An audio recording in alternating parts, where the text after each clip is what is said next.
On a crisp October morning in 1944, three P-51 Mustangs roared into the sky from Bodney Airfield, England, bound for a routine patrol over Nazi-occupied Belgium. The weather was clear, the pilots seasoned, their planes meticulously prepared. Lieutenants Daniel Garrett, Frankie Holbrook, and Robert Whelan were at the controls. At 2:47 p.m., their radios fell silent mid-transmission. No distress calls, no reports of enemy fire, no trace of wreckage. They were gone. The Army searched for 2 weeks before declaring them missing, presumed dead. Their families mourned without closure, burying empty coffins. Decades later, in 2009, a Belgian wind farm excavation uncovered a chilling discovery. 3 P-51s buried 12 feet underground, arranged in a tight defensive triangle. The planes were intact, their pilots still strapped in. Inside Daniel Garrett's cockpit, clutched to his chest, was a torn journal page with 4 scrawled words: "They made us vanish." What investigators found next would unravel a 65-year conspiracy, revealing why the Allied command erased all records of that patrol, why the pilots' families were deceived, and why someone went to unimaginable lengths to hide 3 planes and their pilots in a Belgian field. Emma Garrett stood in her late father's home, sorting through his belongings after his sudden death at 75. Among the expected, tax records, old photos, a half-read novel, was a military trunk tucked away in the attic, marked with her grandfather's name, Lieutenant Daniel Garrett, USAF. She'd never seen it before. The rusted padlock gave way under a hammer's blows. The scent of aged leather and oil hit her first. Inside was her grandfather's dress uniform, folded with precision, his pilot wings, and a Purple Heart she didn't know he'd earned. Beneath them, a leather journal, its pages brittle but legible. The first entry, dated October 1st, 1944, was in Daniel's careful hand. 2 weeks until Bodney. Frankie thinks the war's nearly done, says we'll be home by Christmas. Bobby agrees. They're the best wingmen a pilot could have. If I don't make it, Margaret will know I flew with brothers. Emma read by her phone's light, piecing together the life of a grandfather she'd only known as a war casualty. He was 24, missing his pregnant wife, devoted to his friends. Then she reached October 14th, 1944. The tone shifted, urgent and heavy. Tomorrow's patrol feels wrong. Last-minute route change to Sector 7, restricted for months, no explanation. Colonel Morrison dismissed my concerns, but Frankie noticed it too. Coordinates don't match German positions. Bobby's got screaming, says his teeth ache, his tail for trouble. Someone took our gun cameras for maintenance, first time in a year. If something happens, tell Margaret The entry cut off. The next pages were blank, except for a photograph tucked in the back. 3 young pilots, arms slung around each other, smiling. The back read, Danny, Frankie, Bobby, October 14th, 1944, last night at the Eagle's Nest. Her grandfather stood in the center, handsome with a familiar crooked smile. Frankie, stocky and laughing. Bobby, barely 19, trying to look tough but betrayed by nervous eyes. Emma's phone buzzed, her sister Karen texting about estate papers. Ignoring it, Emma searched online for the 357th Fighter Group's records. The official report was brief. 3 Mustangs lost over Belgium, October 15, 1944. No enemy contact. Search abandoned, presumed downed by flak. But Daniel's journal suggested otherwise. No targets, altered routes, missing cameras. Then, a call from an unknown number. An elderly voice, frail but firm. Emma Garrett? I'm Walter Holbrook, Frankie's brother. I've waited 75 years for someone to ask about your grandfather. Her pulse raced. You're asking the right questions, he said. About Sector 7. About what they saw. Can you come to Chicago? Bring the journal. and anything else in that trunk. Walter Holbrook, 98, sat in his room at Lakeshore Senior Living, surrounded by books and the faint scent of leather. His resemblance to Frankie was uncanny, aged but unmistakable. "You've got Danny's eyes," he said, gesturing to a chair. "We've got a lot to cover." Emma handed him the journal. Walter's hands trembled as he opened to October 14.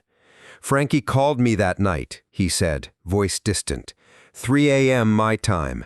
Said they were being sent to Sector 7. Told me to remember it." He produced a folder, revealing a coded letter from Frankie, dated October 10, 1944. Between banal lines about weather, he'd written in their childhood cipher, "Project active. Scientists moved. Living cargo." "Scientists?" Emma asked. "We thought so at first. Early Operation Paperclip, snatching German researchers before the Soviets. But it wasn't that." Walter showed her a 1946 document. Sector 7 had been off-limits to Allied bombings since July 1944, even when German troops passed through. They were guarding something. He pulled a photograph from a box, an aerial shot of a hidden compound, guard towers, and double fences. In one corner, part of a Mustang's wing, serial number visible. "Danny's plane," Walter said, "taken October 15, 1944. He saw something he wasn't meant to." Daniel Garrett couldn't shake the unease. The briefing was too brief, Colonel Morrison avoiding eye contact. "Routine patrol, Sector 7, radio checks every 15 minutes. No intelligence, no weather, no reason for accessing restricted airspace."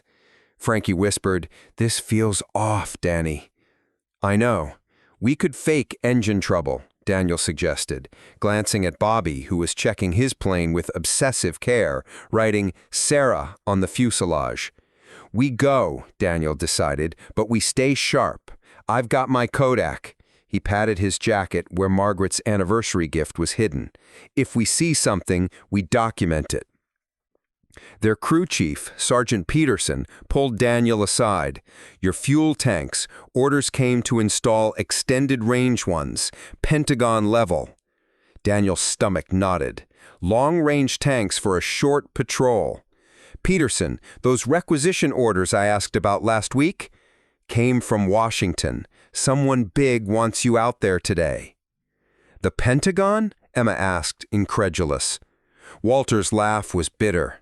In 1944, everyone was scrambling for leverage. Scientists, intel, prisoners. He leaned forward. "Sector 7 wasn't German. It was ours. Ultra secret. We were holding people there, Emma. People nobody could know about." Her phone buzzed with a text, "Stop digging or end up like your grandfather." She showed Walter, who wasn't surprised. "They're still watching, 75 years later." He handed her a 1944 P-51 manual, pointing to the fuel system. "Peterson told me after the war, mechanics he didn't know installed governors in your grandfather's planes. Except those weren't governors, they were remote fuel cutoffs. Someone wanted those engines to die mid-flight." "Sabotage?" Emma asked. 3 planes don't fail simultaneously by chance, and Danny was too good a pilot to just vanish. Walter produced a photograph of 3 women at a 1944 memorial: Margaret, Bobby's Sarah, and Frankie's Linda. Margaret wasn't grieving, she was furious. She'd gotten Danny's last letter, mailed that morning. The letter, postmarked October 15, 1944, read, "My dearest Margaret, if you're reading this, I was right to worry. Today's mission doesn't add up. The colonel is lying. They took our gun cameras. I've hidden proof in my locker. Peterson will get it to you. I love you and our baby more than anything, but some truths are bigger than life.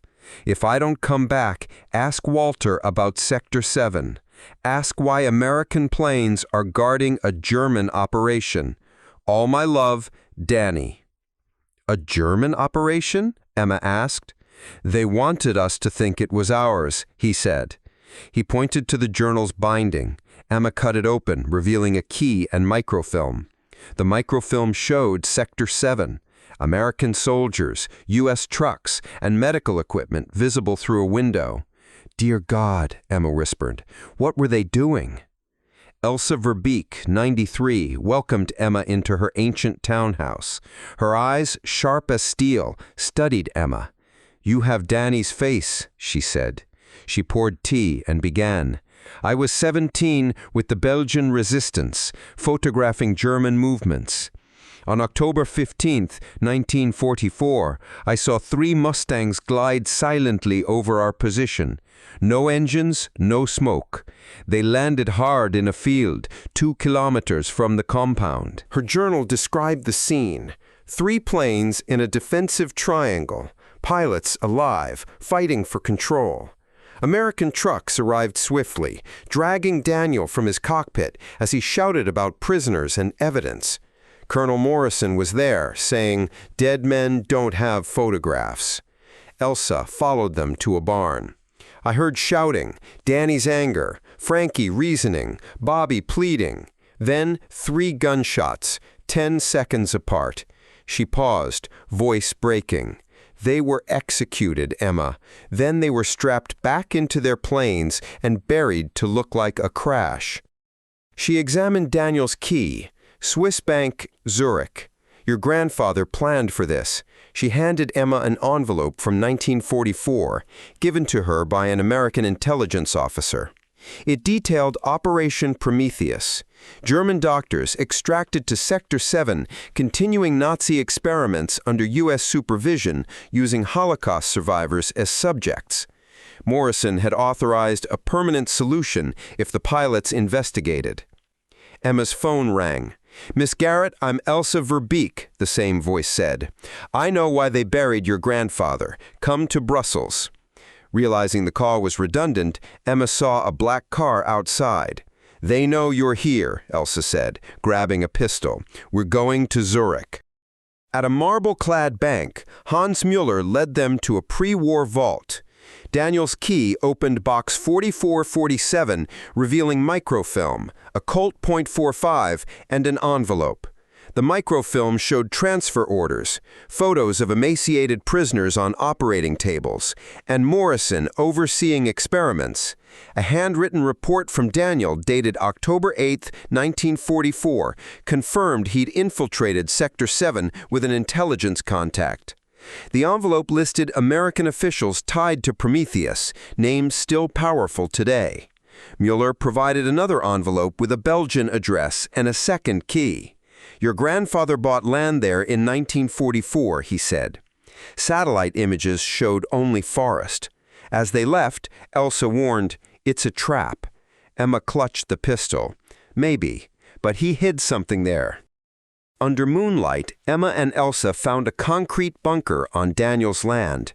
Inside were 1944 military filing cabinets filled with medical records, originals detailing experiments on prisoners. A second cabinet held photos of U.S. doctors with Nazi researchers. A third had CIA files from the 1960s showing Prometheus evolved into MK Ultra. A voice interrupted. "I collected those." Dr. Theodore Blackwood, now Martin Shepard, 97, stood in the bunker. "I was a young doctor at Sector 7, horrified but complicit. I helped Danny hide evidence. He'd worked with the resistance, leaking files to Elsa, setting up the Swiss account and this bunker." He showed a USB drive. "Everything's digitized. Names, dates, funding from American corporations still operating today." Car engines roared above. Blackwood admitted he'd tipped off his handlers, who held his granddaughter hostage, but he'd also uploaded the evidence to global news outlets and WikiLeaks. It's out now. Tactical teams stormed the bunker, but news vans and Belgian police arrived anonymously. Emma shouted to reporters, "My grandfather was murdered for exposing Operation Prometheus." The tactical team withdrew under the camera's glare. At the Veterans Day ceremony, Emma deviated from her prepared speech. My grandfather, Danny Garrett, was murdered at 24 for uncovering war crimes. Frankie Holbrook, 25, married his love 2 days before dying. Bobby Whelan, 19, held their hands as they were executed. She revealed a capsule Daniel hid containing pre-war evidence of U.S. Nazi collaboration. Security dragged her away, but her words were live-streamed globally.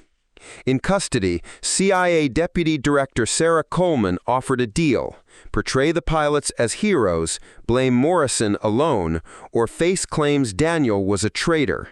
Emma learned from Elizabeth Holbrook, Frankie's secret widow, that Daniel's supposed Soviet contact was a double agent under Morrison's orders, a setup to justify murder. Frankie's safety deposit box in Chicago revealed 1938 footage of Morrison with German doctors, proving pre-war collusion. Leaked CIA files confirmed 17 other pilots vanished for questioning restricted zones. A CIA insider, repaying a debt to Daniel, exposed Prometheus fully. At a grassroots memorial, families of Prometheus victims gathered. A nurse's notebook listed hundreds of unnamed subjects. Emma joined a lawsuit with 17 families, demanding prosecutions and reparations. Elizabeth Holbrook, 97, died whispering Frankie's name. Her guilt for not intervening in 1944 finally eased. Sergeant Peterson's son delivered Daniel's pistol, wings, and a letter confessing his role in installing the fuel cutoffs. Danny knew, he wrote, and still cared about his family's safety. In a barn near Sector 7, Daniel, Frankie, and Bobby faced Morrison. Daniel negotiated, stage their deaths as a crash, bury them in their planes, give their families closure. In their final moments, they climbed into their cockpits, held hands through open canopies, and sang their squadron song as morphine injections took effect. Daniel's last words: "Tell our families we weren't afraid." Emma stood at the pilot's grave, where their mixed remains lay under one headstone. They flew home together. Families left tributes, flowers, bourbon, notes from surviving 357th pilots.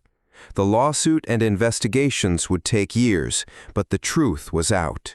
3 boys, erased for 75 years, were heroes again. Not for blind patriotism, but for dying to expose a wrong their country hid. Emma sang softly, "Silver wings in morning light, carry me home through endless night." She felt their courage, their sacrifice, and vowed to fight on. The stars above seemed to answer, as if Danny, Frankie, and Bobby were finally home.